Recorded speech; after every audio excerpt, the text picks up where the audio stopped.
Hey guys, welcome back to another interesting video of Quick Guide, and in this video I'm going to show you how to leave a workspace in Slack. So without any further ado, let's dive right into this exciting video.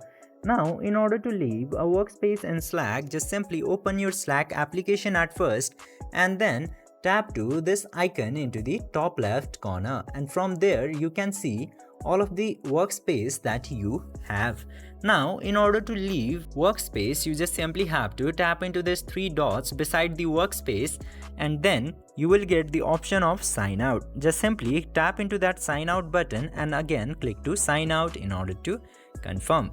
After doing this, you will successfully be sign out or left of a workspace in Slack.